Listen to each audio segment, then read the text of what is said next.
Welcome to our meditation conversation. So let's begin this week with a meditation. So let's get comfortable in our seats. We can close our eyes, start to settle into our bodies. Feel our feet on the ground, feel our seat connecting us to the earth. Let's start with one deep, full inhale, breathing in fully, and then exhaling.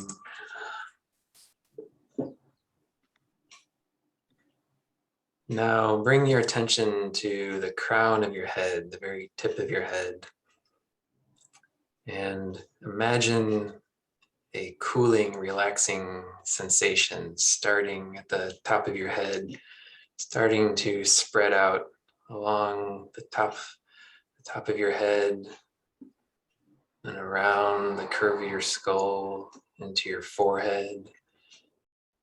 Can you relax your forehead? Is it wrinkled? Are your eyes tense? Relax your ears, relax the back of your head.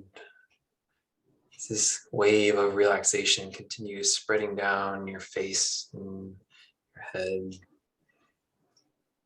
down your cheeks, your nose, your mouth. Let's wiggle the jaw back and forth, allowing it to relax. And feel this relaxing wave continue into your neck, front of your neck, the back of your neck, the sides of your neck. Moving down into your shoulders. Let's roll the shoulders up to the ears and down and back, allowing them to stay relaxed. And feel this relaxing wave spreading into your chest, down in your shoulder blades, into your armpits, outsides of your shoulders, biceps. Let's squeeze those big bicep muscles and then relax them, allowing them to relax, allowing your elbows to relax.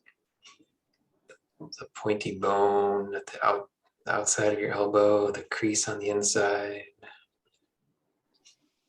And continue to feel this relaxation spreading into your forearms. Let's clench the forearms tight and relax them. Feeling the wrist relax, the inside of the wrist, the outside. And feel that relaxation spread into the hands, into the fingers. Maybe wiggle all the fingers, noticing each individual finger and allowing it to relax. Coming back to the chest, allowing the ribs to relax, the sides of the ribs, the back of the ribs, the front of the ribs. Moving down to the abdomen. Let's squeeze those abdominal muscles tight and relax them.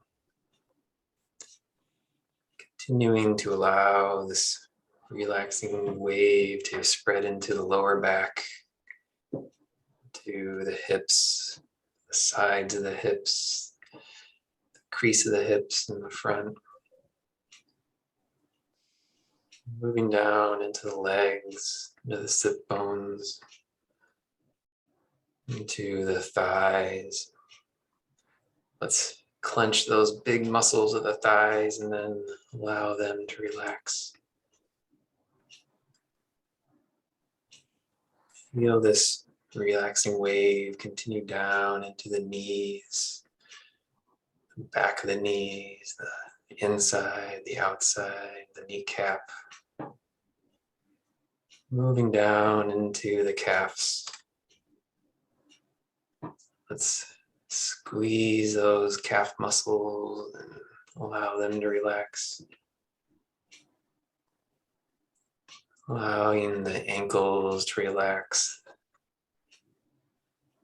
the bony part of the ankles on the inside and the outside, the tip of the heel, bottom of the heel, the bottom of the foot, top of the foot, sides of the foot. And feel that relaxation moving down into the toes. Maybe wiggle all the toes, feeling each individual toe and allowing it to relax. Now let's take another deep, full inhale, filling up with nourishing air. On the exhale, feel a big wave of relaxation wash down your body from the crown all the way through your chest, through your hips, through your legs, into your toes, washing away all stress, all tension. Let's do that one more time, inhaling, filling the lungs with air. And once again, feeling that wave of relaxation cascading down the body, washing away all stress, all negativity, allowing anything that doesn't serve you to wash down into the earth.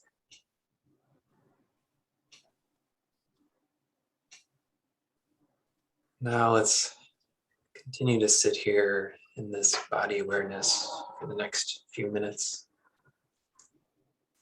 If you'd like something to occupy the mind, you can count your inhales up to a count of 5 and count your exhale down to a count of 5. Or you can just sit in this awareness of your body and your surroundings.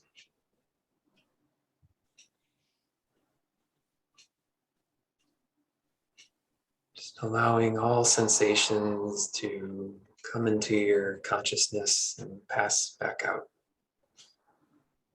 Any sounds, any distractions, just allow them to come into your mind and then leave once again.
And when you're feeling ready, you can slowly deepen your inhales.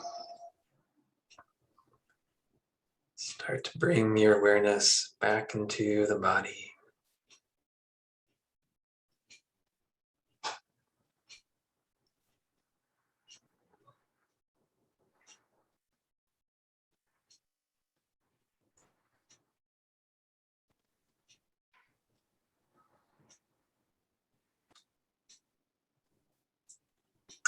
When you're ready, you can open your eyes and rejoin us.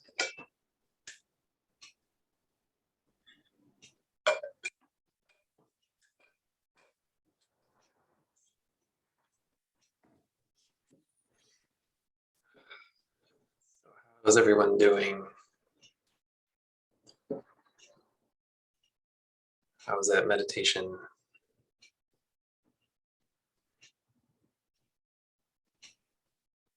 Everyone doing good? Good. Great. So before I start talking, last week I invited everyone to think of obstacles in your life to unconditional love, whether that's loving yourself or loving your life or loving the world. And so before I start talking, does anyone have any obstacles they'd like to bring up, ask about?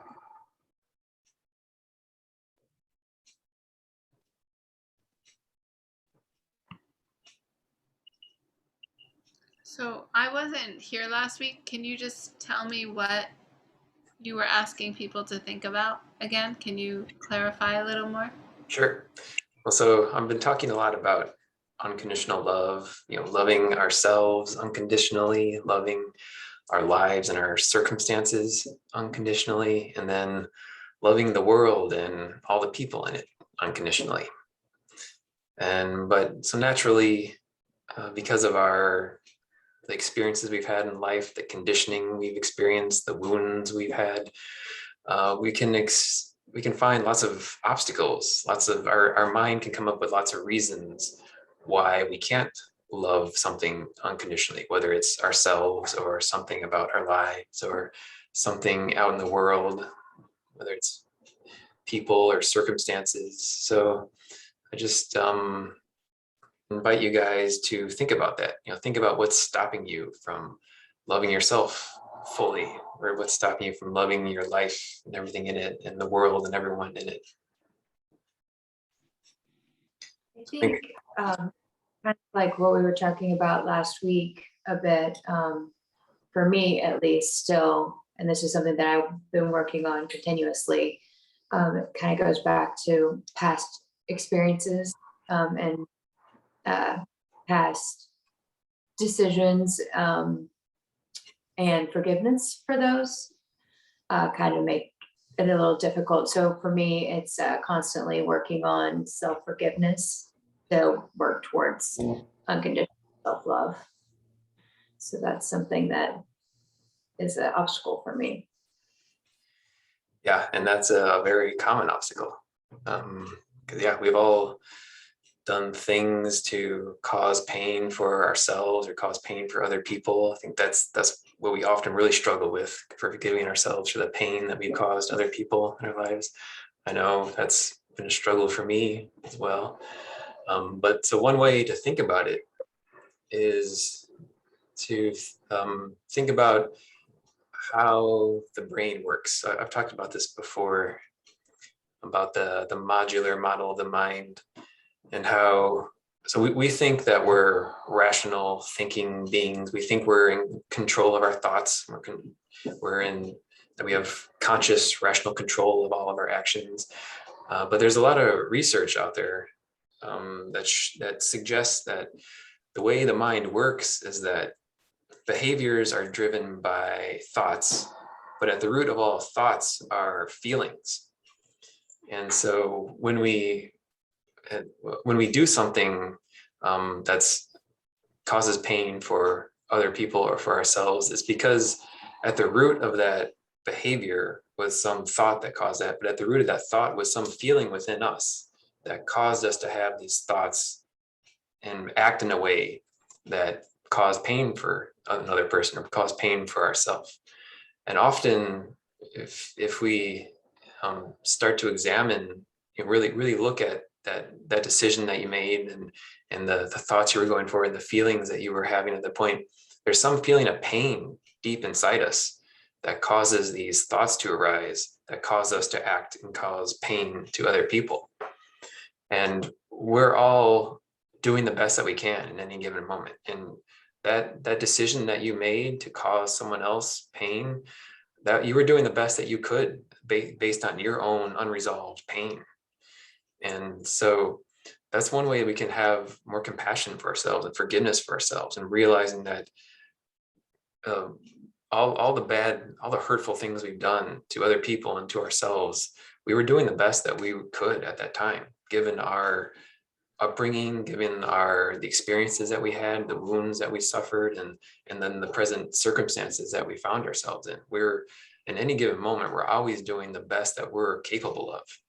And so we can always strive to do better, and we should strive to be the best version of ourselves that we know we're capable of.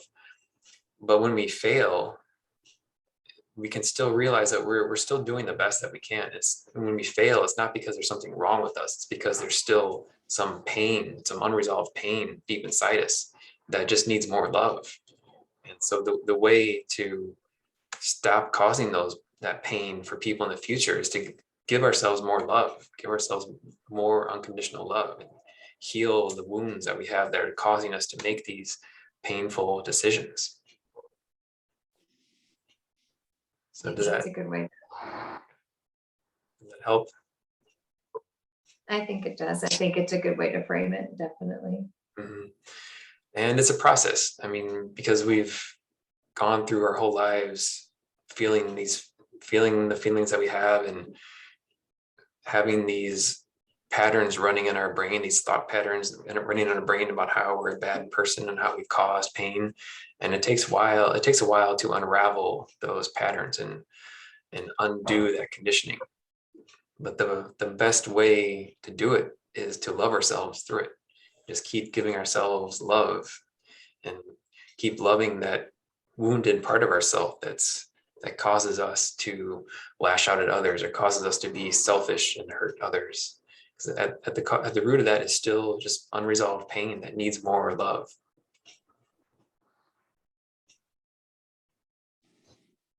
Thanks, Matt.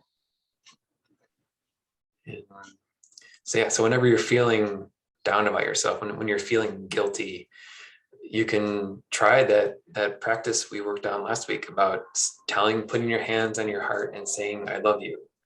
And it sounds dumb, but it makes you feel better. I say this from experience. When you're feeling down about yourself, so when we speak, just speaking those words out loud, and that action of touching yourself on your heart and speaking those words of "I love you," it creates the vibration of love in your physical reality.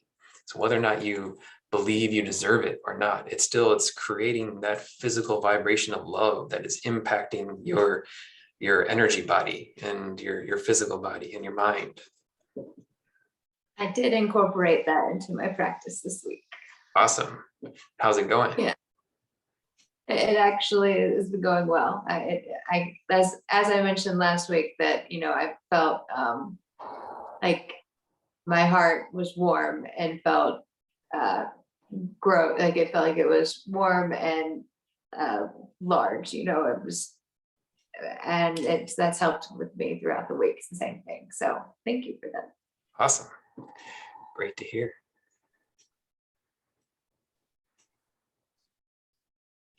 Any other questions?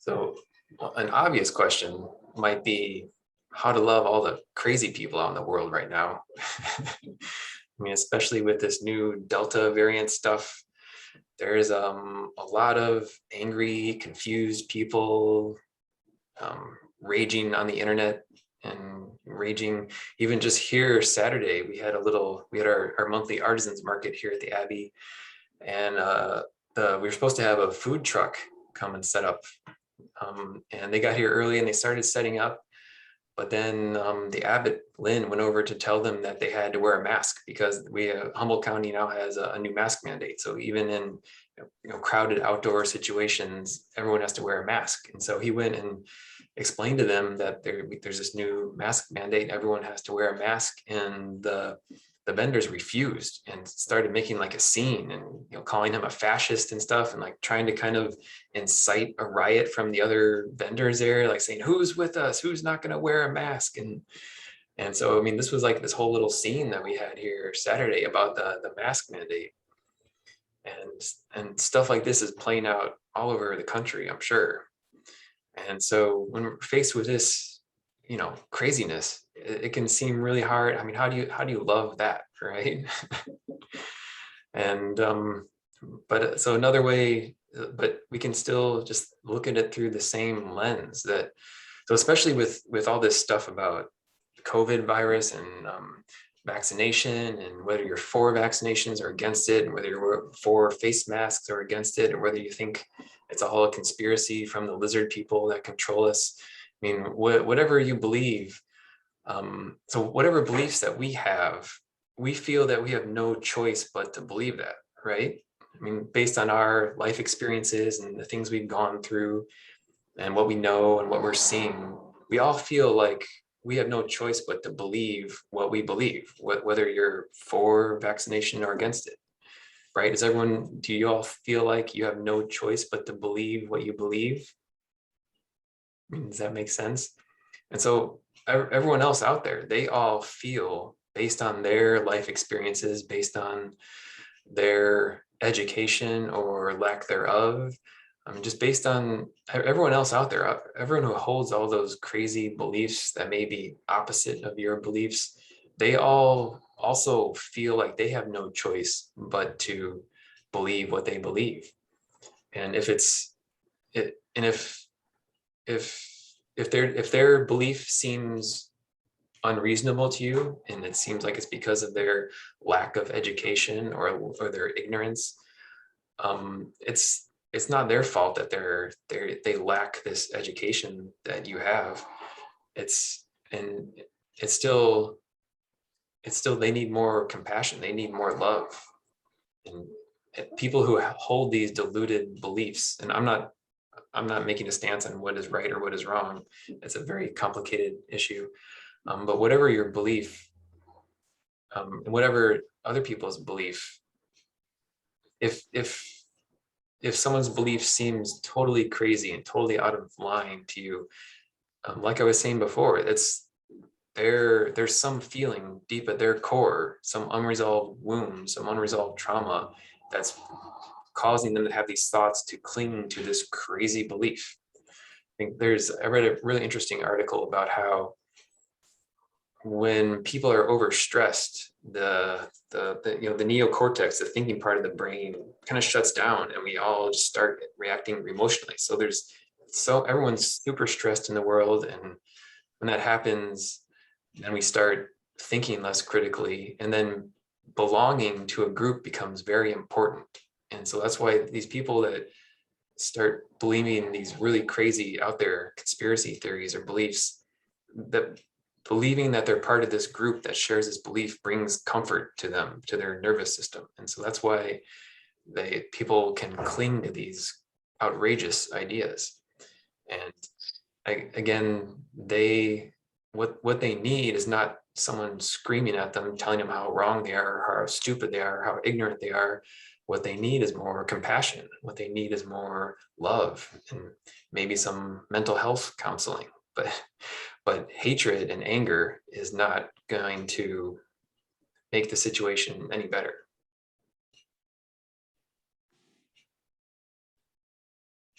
Any questions about that? I think it's a lot easier to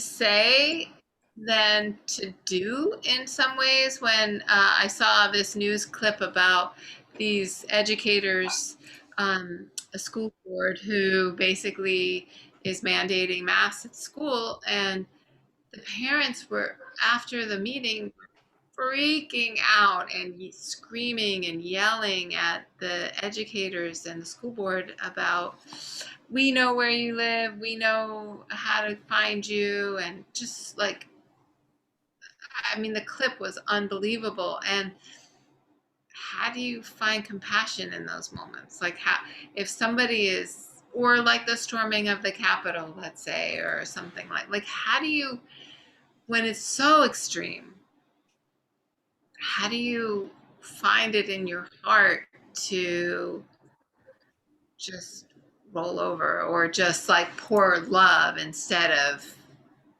wanting to like get in there and scream back at that person, or I just, I Yeah. think it's a really commendable to Mhm. that. I just don't know how you do that. Great. And so, yeah, these So are any like, tips? yeah, these are the obstacles that I want you guys to bring up and really consider. Because, I mean, yeah, it's hard to really try to love everything unconditionally. So yeah, in those situations, and so first of all, I'm not advocating rolling over. I'm not advocating apathy or being passive. I mean, if someone's breaking the law, that needs to be stopped. Crimes need to be prevented. But those parents screaming at the school board, again, that's driven by some feeling deep inside them, and it's fear. I mean, oftentimes when we repress fear, because I've talked about this before, how as a culture we're taught to repress fear, not examine it. When we repress fear and shove it down in our subconscious, it often comes up later as anger. And so that anger that those people are expressing, that's because that's fear, because we're going back into some scary times. It looks like we might have to go back down to the lockdown. So there might be more people losing jobs, more economic consequences, more people getting sick, and more people dying. So there's lots of fear out there. And since we rarely ever embrace our fear and allow ourselves to feel it and express it, it often comes out as anger, and anger directed at other people. And so those parents, they're acting out of fear. And the people that stormed the Capitol in the insurrection, I mean, there's a lot of mental health problems in those among those people. I mean, I read some articles about some of the ringleaders there, and those people are obviously, they need serious mental health care, but it's really hard to get that, and there's still so much stigma around that in our country that no one wants to admit it or address the problem head on. And so again, it can just help to have compassion for those people. Maybe if love is too much to start with, just start with trying to have compassion, just trying to understand that those people are lashing out from fear. Does that help? And also, I mean, meeting that anger with anger only escalates the situation. I mean, I'm sure you know this, but even when we have that urge to meet anger with anger, it can help just think about it rationally. That's not going to help. And then, I mean, that anger arising in ourselves in response to anger, that's probably can be traced back to some fear that we have, right? It's fear of the unknown, fear of this crazy situation that we're finding ourselves in.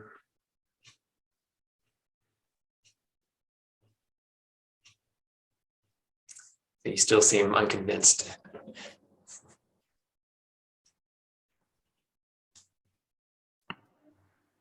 No, I'm not unconvinced. It's definitely something that has been a lifelong journey, trying to get to that place of not reacting and maybe not reacting, but being compassionate. Yeah. So when we're struggling to have compassion, we're struggling to feel love, just focus on loving yourself more. I mean, sometimes it can be really hard to not react too strongly to people who are acting out egregiously. And in those situations, that's when what we need, ourselves, what we need is more love. So just focus on loving yourself. And again, if you're in an abusive situation, like if someone's screaming at your face or threatening violence, then leave. Don't sit there and try to love them through it. I mean, if you're being threatened, if you're physically or emotionally, then always leave any kind of abusive situation. But at the same time, we don't have to meet that anger with hate and more anger.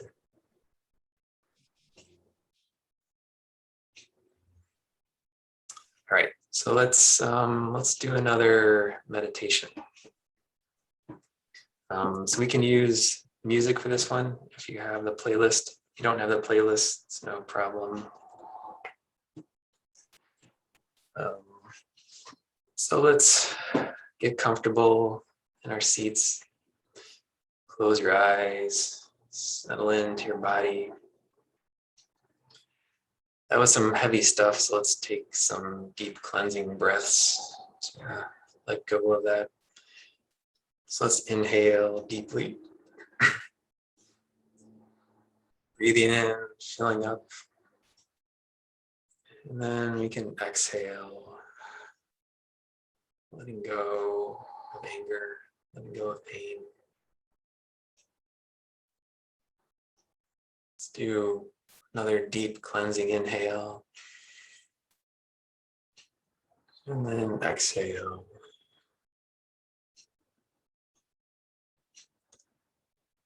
And making the last minute decisions. Let's do a different kind of meditation than I was planning. So this is a meditation technique that comes from loving kindness in Buddhism. Can't remember the exact name of it. But it's a way to bring more compassion to the world. So when we inhale, let's imagine we're breathing in, kind of breathe in the anger and the hate that's out in the world now. It can, if you're a visual person, you can imagine breathing in like strong red and black colors, like a burning furnace, like the heart of a furnace.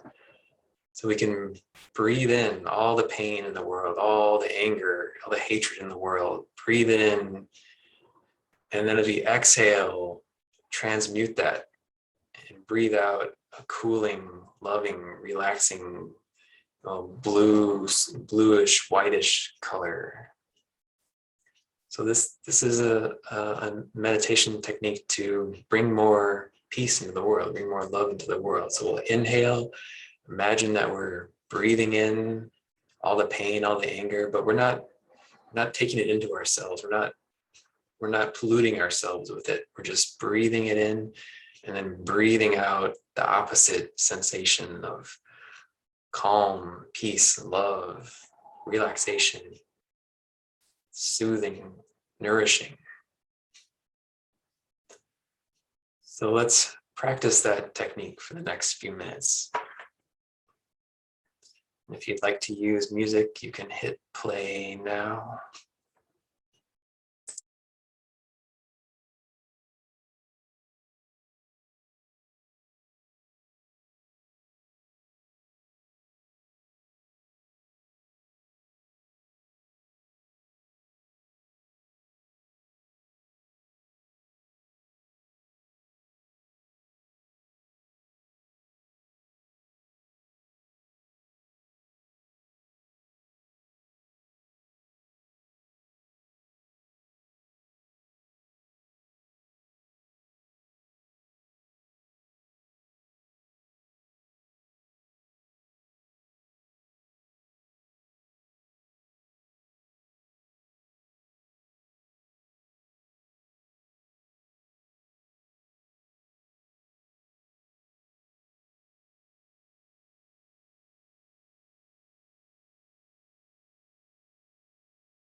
Once again, you can slowly deepen your inhale, bringing your awareness back into the physical.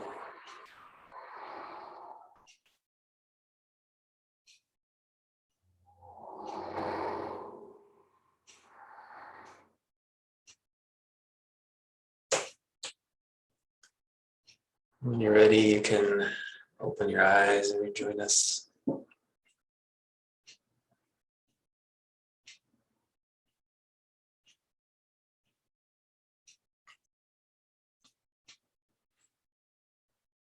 So how was that meditation? What do you think of that idea?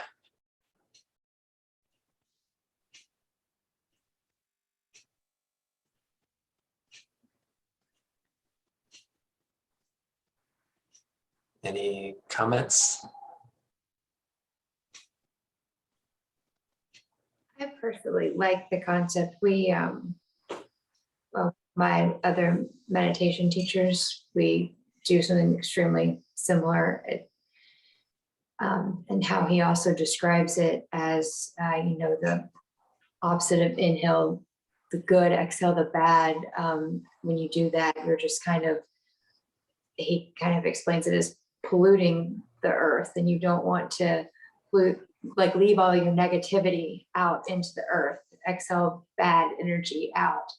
And by doing this meditation, you're more taking in and then leaving the good, compassion, and love out into the world and making things better for the entire world. So I just always like the concept of that meditation. I think it's really beautiful. Yeah, and that technique has a specific name, but I can't remember it right now. But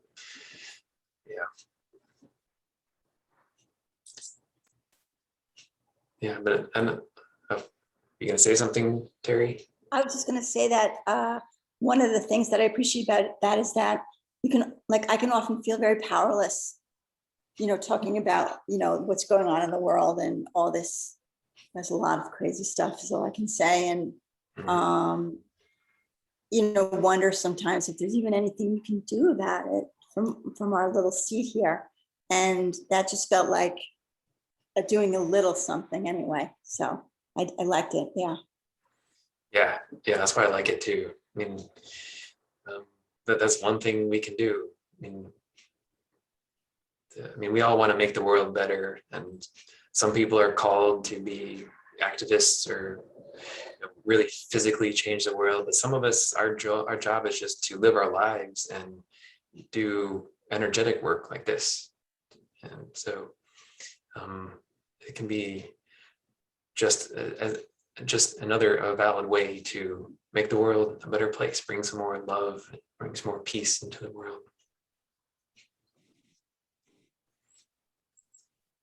Great. So the topic I wanted to talk about tonight came about from a discussion I was having yesterday with someone about detachment. And I've talked about this before, and it's a very easily misunderstood concept, this idea of detachment. I think we commonly think of it as being aloof, not feeling, not having emotions, not feeling anything, sitting up on a mountaintop alone, meditating, not being part of the world. And that's not what the true teaching actually means. I mean, that's often how it gets misconstrued. But the very word itself, detachment, I mean, it has all these cold, clinical, empty connotations to it. So I think we don't even need to worry about the concept of detachment. We can just throw it out the door. You can practice a spiritual path without being detached, without even worrying about this problematic concept of detachment. Because you can think about it from another direction, just from love. So I mean, another way of saying being detached is to not be attached to specific outcomes. So and that's another way of saying just loving what arises, unconditionally loving whatever arises in our life. And so there's this idea that everything that happens in our life is trying to teach us something, some lesson we have to learn, that we manifest all of the circumstances, all the situations we need to teach us the lessons that we need to further our growth.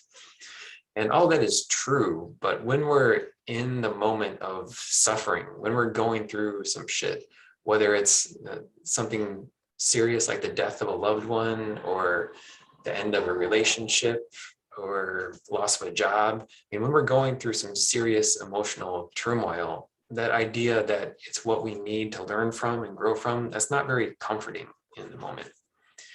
And so another way to think about it is that in that moment, even if we are learning some lesson that we need to learn, I mean, often it is true that we tend to recreate circumstances that reflect our unresolved patterns back to us. But so when we're going through that, when we're experiencing this pain, when we're experiencing the suffering that we are creating for ourselves, another way to think about it is just that's a time to love ourselves more, right? That's a time when we need to just love ourselves more. That's a time to put our hands on our heart and say, I love you to ourselves. And so rather than worrying about detachment and trying to think, because the idea of detachment and accepting what is, that can just be another way that we use spirituality to beat up on ourselves, right? I think a lot of us, if we're drawn to meditation, a lot of us have kind of this, some deep ingrained belief that there's something wrong with us, that there's something bad, and if we can't accept what we're manifesting for ourselves, that means that that's just another way we can beat ourselves up, right? Another way we can think that we're doing it wrong, another way that we're bad people, we're bad spiritual students because we're not loving what is. But so instead of trying to force ourselves to be detached, trying to force ourselves to see the good and the lesson that we're learning, we can just focus on loving ourselves, just giving ourselves the love that we need in that moment. And because love is what we need to heal those feelings that are causing us to reenact these patterns, that are causing us to manifest these situations that make us suffer. And again, I can speak from personal experience. This definitely works. I mean, just this weekend, I was going through some stuff, some self-created drama that, I mean, even in the moment, and I've talked before about embracing negative emotions when they happen, and that's definitely true. But even when we embrace emotions, when we examine them and allow them to fully come up, it still hurts in that moment. It still feels like suffering. And even when we're allowing ourselves to feel it, that's when we can love ourselves and say those words, say, I love you, bring that vibration of love into our bodies. And so, like I was saying this weekend, I was creating some drama in my head about something, some conditioning that I still have was filling in some blanks, which turned out to be incorrect in the future. But in the moment, I was jumping to conclusions about some things and feeling really bad about myself. But I just remembered the stuff that I've been preaching and I put my hands on my heart and told myself, I love you. And I started to feel better. And I started to remember everything that I talk about, everything that I believe. But when we're caught in that suffering, it's hard, it's easy to forget. And so I think that's just, I just wanted to throw that out there. It's just another way to, or we can just let go of that idea of detachment because it's so problematic. We don't even need that in this new spiritual paradigm of unconditional love. We don't have to worry about detachment and trying to force ourselves to be detached. All we need is love. The Beatles were early prophets of this new love revolution because all you need is love. So any questions on that? Any comments?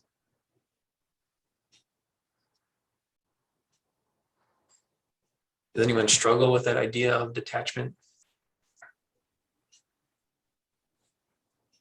I don't know if I struggle with the idea of attachment so much my understanding of it is more like grasping, which I've certainly done, so I can recognize it. But it's so interesting to me. Like, I don't even know where that lives when I say like, I love you. You know, I actually was also doing course of the week, and sometimes even like while I was driving, I would just play with it a little bit, and like I don't even know if I do or I don't. I don't know if, you know, like I know when I look at my kids or my husband, I know I love them, I feel love. But when I try to give that back to myself, I don't even know where that I'm supposed to feel that. I have no idea. So I'm like, I don't know what, you know, it's just a new landscape for me, I think. Yeah, and it's and you have a lifetime of conditioning to work through, because you're not used to loving yourself, right? It's a foreign concept to many of us, and like you're saying, you don't know where that comes from. You don't know if it's true, and if it feels fake, that's okay, because there's that phrase, "Fake it till you make it." And that works because what you're doing, you're not faking it, you're practicing, and you're practicing rewiring the circuitry in your brain. You're practicing undoing a lifetime of conditioning and a lifetime of patterns. And so if you just keep saying it, or you just keep saying it, it rewires those patterns and creates new patterns, creates new wiring in the brain, where we do believe that we love ourselves, that we can give ourselves love, that we can make ourselves feel the love that we crave. Does that help?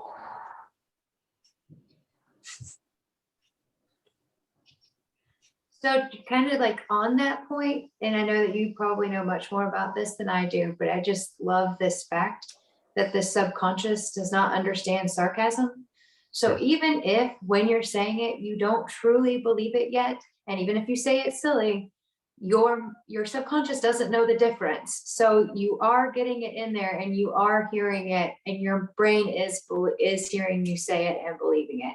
Your subconscious does not understand sarcasm or jokes. It's hearing you tell yourself that I love you.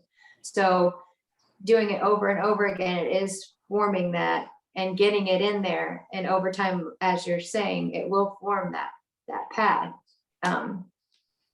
If that helps at all. I mean, that works in positive and negative ways as far as that subconscious situation, but here it can work positively. It does help. Thank you. Yeah, that's a great point. Thanks for bringing that up.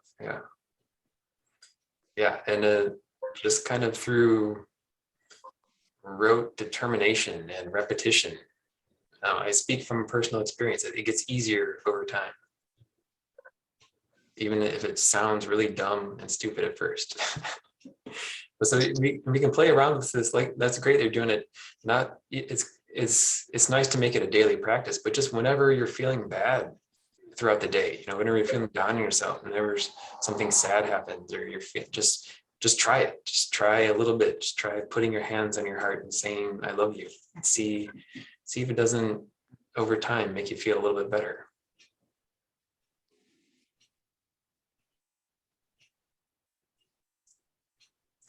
All right, so we're about out of time, but let's do one more meditation. And we'll use a song again, if you'd like. Get that ready. So once more, let's close our eyes, feel into our body. Feel our feet connecting us to the earth, our seat connecting us to the ground. Let's take one of those deep cleansing breaths, inhaling to fill the lungs, exhaling, letting go of all stress, all tension, all negativity. So now let's do a heart chakra meditation, love meditation. You can put your hands on your heart if that feels good.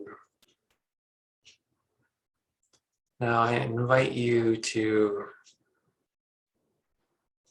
think about someone that you love dearly. Maybe a pet, maybe a child, maybe a lover, a spouse. Maybe if it's your child, think about your child when they were a tiny little infant, helpless in your arms. Now, so think about you're holding this person in your arms, or this being, this pet, whatever it is, and you can feel that they're scared and shivering and cold. So you can feel them shaking in your arms. Now think about, imagine, allow yourself to feel the love and protection that you would want to give to this person, that you would want to make them feel. Imagine how tightly you would squeeze them, how tightly you would hold them, how you'd love them. So if you're feeling this feeling of love, remembering this feeling of love, now give that love to your own heart. Because for many of us, our hearts are cold and alone and shivering and scared because of the way we've been raised, the wounds we've suffered. Our hearts deserve as much love and protection as whoever you're imagining right now. So just imagine you're pouring that love into your own heart, allowing that love to seep into all the cracks, all the fissures in your heart, all the wounds that life has broken open in your heart. Just feel love bathing those wounds, bathing your heart in warmth and compassion, healing, warm light. And just continue to hold that feeling of love in your heart while we sit here for the next few minutes.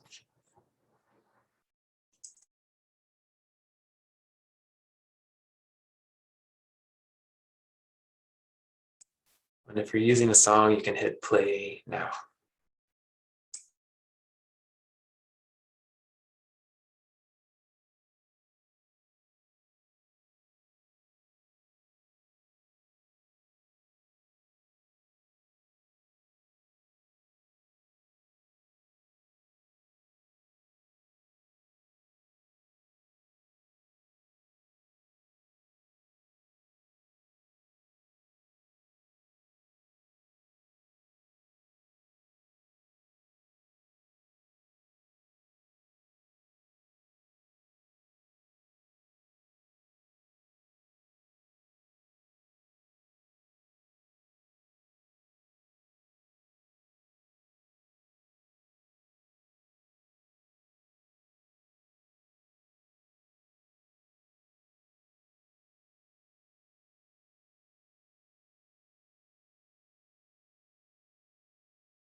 And slowly deepen your inhale.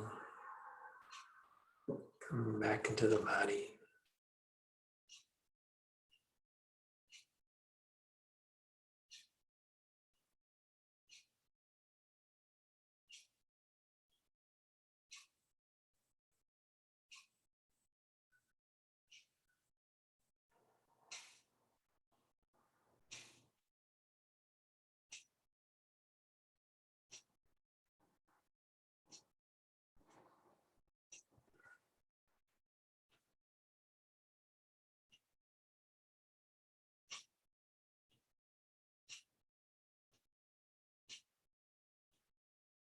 We're a little over time.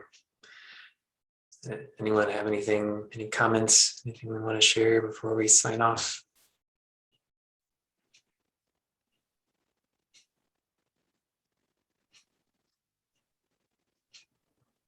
Thank you. This has been a great class and session and discussion. Great, thank you.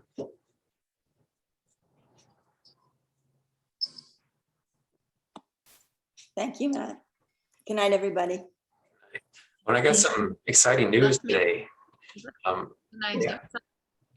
Yeah, so I just found out today I'm going to be leading a workshop on unconditional love at a music festival in September. It's called Star Vibes Camp Out. It's about an hour east of Sacramento. So I think it's the third weekend of September. So this is the first time I've ever done anything like this. So it's very exciting. I just thought I'd let you guys know. That's awesome. Congrats. So east of Sacramento, where? It's in Wileyville, I think is the name of the town. Yeah, the Blue Mountain Event Center. Yeah, I've never heard of it before. But yeah. Awesome. Is that through the Abbey? Well, I mean, kind of. I mean, I'll probably say I'm there representing the Abbey, but it's something that I applied for and got accepted for. So yeah, very excited to. Cool. Yeah. It sounds great. Yeah. Good luck with that. Thanks. All right, so yeah, we can sign off now. Thank you all very much for tuning in. And I'll see you all next time I see you. All right, bye. Bye-bye.